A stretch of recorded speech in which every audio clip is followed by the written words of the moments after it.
Hello children, welcome to science class. Today we will start with bio part, first chapter, life processes. So first let us take a look on what is life process.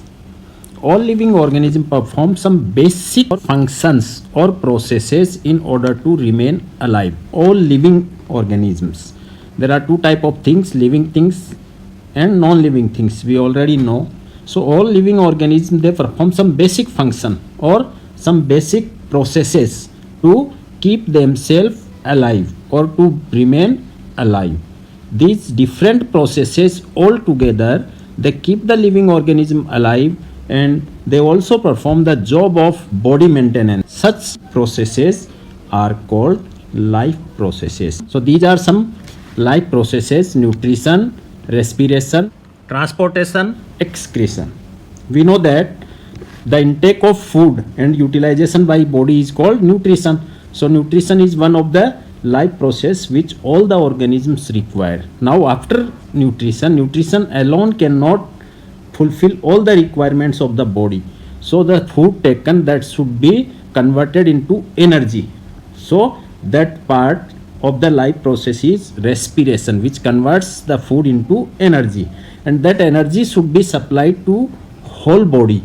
So there should be a transportation system, and there for in all these processes there are some waste products are produced in the body. These waste products or metabolic waste should be removed from the body, so there is a need of excretion. So all these together they call the life process. So we will discuss in this chapter one by one all these life processes. So first we start with nutrition. What is nutrition? The process of intake of food. Food means different nutrients. What are these nutrients? We already know: carbohydrates, proteins, vitamins, fats and minerals. And utilization by the body of an organism is called nutrition. So only intake of food we cannot say nutrition. Nutrition means intake of food or nutrients and utilization of these nutrients by the body. The whole process is called nutrition. Now there are different modes of nutrition.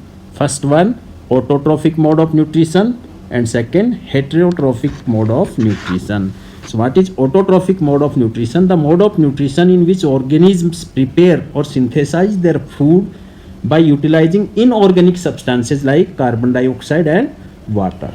So the example of such type of organisms is green plants and some blue-green algae. They convert carbon dioxide and water into glucose by the process of photosynthesis. So such organisms which use autotrophic mode of nutrition, they are called autotrophs. Autotrophs. So plants and blue-green algae are autotrophs because they use the autotrophic mode of nutrition. Now second one, heterotrophic mode of nutrition. In this mode of nutrition, organisms depend on other organisms for their food. Means they cannot prepare their food themselves or cannot synthesize food their own. So they depend on other organisms for their food. यानी वो अपना खाना खुद नहीं बना सकते, तो वो दूसरे organism जो होते हैं उन पे depend होते हैं for their food. For example, human beings and amoeba and all other animals. Now heterotrophic mode of nutrition is of different types. First one, saprophytic, second parasitic, and third one, holozoic nutrition. So what is saprophytic nutrition? There are some organisms which take their food from dead and decaying matter. Dead and decaying matter. They do not depend on living organisms. They can take the food from dead and decaying matter. Such type of organisms are called saprophytes. Saprophytes. And these organisms use the mode of nutrition. That mode of nutrition is called saprophytic nutrition. So saprophytes are the organisms and saprophytic is mode of nutrition used by saprophyte. For example, bacteria and fungi, they depend on dead and decaying matter. They take their food or they can absorb food from dead and decaying matter. So they are saprophytes.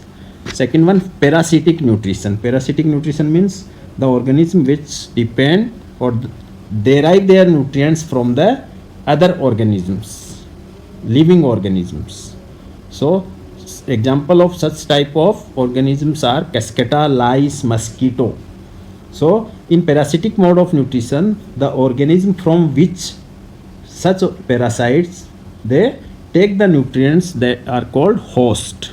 So there is a host in this type nutrition, and the organism which take food from host, they are called parasites. Parasites.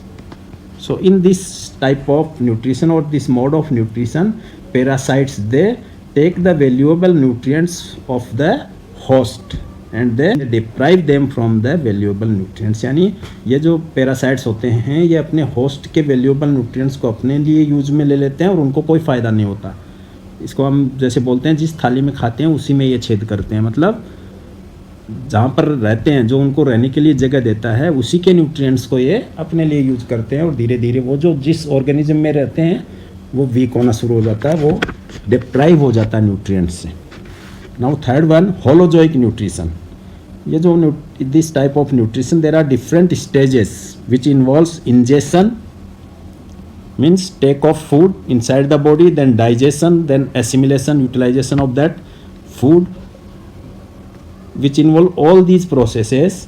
Such type of nutrition is called holozoic nutrition, and such type of nutrition is found in amoeba and human beings. Human beings and amoeba, they take the food by the holozoic nutrition. So these are some different types of heterotrophic mode of nutrition. Now we will discuss about nutrition in plants, how plants prepare their food and how they take food. So we know that plants prepare their food by the process of photosynthesis. So what is photosynthesis? In the process of photosynthesis, plants absorb water from roots, they take carbon dioxide from the atmosphere, and in the presence of sunlight they prepare their food with the help of chlorophyll present in the leaves. What is chlorophyll? Chlorophyll is a green pigment. Green pigment which convert light energy into chemical energy. So what is photosynthesis? The process in which plants prepare their food using sunlight in the presence of chlorophyll. In the presence of chlorophyll. In this process, plants synthesize complex carbohydrates using simple inorganic substances. Plants क्या करते हैं? Simple जो inorganic substances है like water and carbon dioxide, इनको use करके they prepare complex carbohydrates, that is glucose. So carbon dioxide plus water in the presence of chlorophyll and sunlight, they prepare carbohydrate. They also give out oxygen and water. This is the chemical reaction for photosynthesis. This is very important chemical reaction which is generally asked in board exam also. So what are the steps involved in photosynthesis? So these are some events which take place during photosynthesis. क्या होता है photosynthesis में? सबसे पहले absorption of light energy by the chlorophyll. In the leaves of plants, chlorophyll is present. That chlorophyll absorb the sunlight. So absorption of sunlight, light energy by the chlorophyll. अब वो जो absorbed sunlight है और light energy है, that converts into chemical energy. That light energy is converted into chemical energy by the chlorophyll, and the water molecule, water absorbed by roots, that water molecule is broken down into hydrogen, H2 plus O2. This water molecule is broken down or split into hydrogen and oxygen. Now third step, reduction of carbon dioxide to carbohydrate. Reduction of carbon dioxide to carbohydrate. What we see in the chemical reaction of photosynthesis, CO2 plus H2O, it gives C6H12O6. Means this carbon dioxide is converted into carbohydrate. That means carbon dioxide is reduced to carbohydrate. Reduction means addition of hydrogen. So in second step, the splitting of water molecule which gives hydrogen and oxygen, that hydrogen is added to carbon dioxide and that gives carbohydrate. So carbon dioxide is reduced. We know that when hydrogen is added to any substance, that process is called reduction. So here also reduction of carbon dioxide to carbohydrate take place. So these are three steps which take place during photosynthesis. First one, absorption of light energy by chlorophyll. Second, conversion of light energy into chemical energy and breakdown of water molecule into hydrogen and oxygen. And third one, reduction of carbon dioxide into carbohydrates. So steps जरूरी नहीं है कि ये तुरंत एक के बाद एक हो, कभी कभी क्या होता है इनके बीच में गैप भी हो सकता है. So now next, site of photosynthesis. कहाँ पर होता है photosynthesis? We already know that green plants they contain a green pigment. That green pigment is chlorophyll, and chlorophyll is present in chloroplast. What is chloroplast? Chloroplast is a plastid present in plants. Plastid, that is green plastid. Why it is green? Because chlorophyll is present in this plastid, so it is green. That's why it is called chloroplast. There are some other plastids, the plastid which do not have any color, that plastid is called leucoplast. So this plastid which have green color due to chlorophyll, that is called chloroplast. और chloroplast कहाँ होते हैं? जो ये this is the upper layer of upper epidermis and this is lower epidermis. In between upper epidermis and lower epidermis, this part is called mesophyll. These cells are mesophyll cells. So in these mesophyll cells, chloroplast is present. So green pigment chlorophyll is present in chloroplast. These are, you can see here, these structures are chloroplast in mesophyll. This is mesophyll cell and this is chloroplast.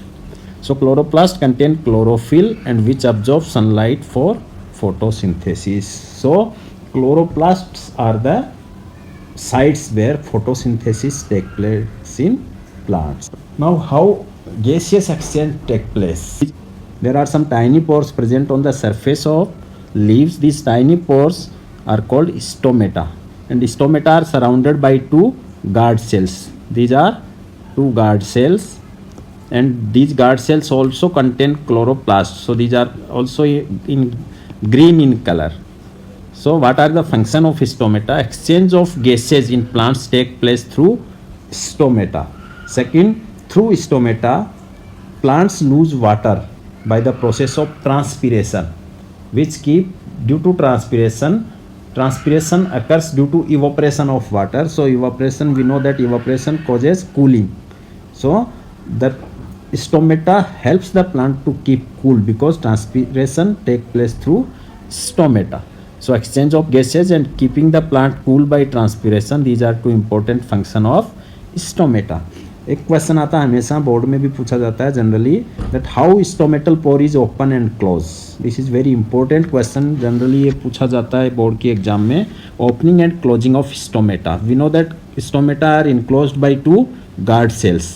When water flows into guard cells, it swells and stomatal pore opens. और इसका opposite क्या होगा? जब water remove from guard cells, then they will shrink. Then water removed from guard cells or guard cells lose water, it will shrink and stomatal pore closes. So this is the way how stomatal pore opens and closes. So now we will discuss about nutrition in amoeba. We know that amoeba is a unicellular organism. It carry out all the life processes in a single cell. So how it takes food and how nutrition occurs in amoeba? We know that amoeba has a temporary finger-like extensions of the cell surface. Finger-like extensions which is known as pseudopodia. Pseudo means false, podia means feet. जिनको क्या बोलते हैं हम? false feet भी बोलते हैं. They are pseudopodia means false feet. Okay. These false feet, they fuse over the food particle forming. Food is taken inside the food vacuole. Okay. Now some juices are released in the food vacuole Inside the food vacuole, complex substances are broken down into simpler ones, which then diffuse into the cytoplasm. So in food vacuole, there are some juices released which convert the complex substances broken down into simpler substances, and these simpler substances are diffused into the cytoplasm. वो cytoplasm में diffuse होके पूरी body को available हो जाते हैं. This process is called assimilation. So remaining undigested material is moved to the surface of the cell, और जो undigested food है that is removed in the food vacuole, that is moved near the surface of body in a food vacuole, and that food vacuole burst here and the waste food is removed from the body or thrown out from the body. In this way amoeba takes its food. Now there are some other unicellular organism like paramecium. Paramecium has a definite shape and food is taken in at a specific spot. एक specific spot होता है, वहीं से इसमें food अंदर लिया जाता है. This is called mouth pore. Okay, so in oral groove, food comes in oral groove, and with the help of these cilia, these hair-like projections, they are called cilia. So with the help of cilia, the food particles come to mouth pore and they are taken into the body. Food is moved to this spot by the movement of cilia, which cover the entire surface of the cell. So in this way, a single cell organism or unicellular organism, amoeba and paramecium, they take their food or nutrition take place in amoeba and paramecium. Now in next class we will discuss about nutrition in human beings. For today's class this much. Thank you.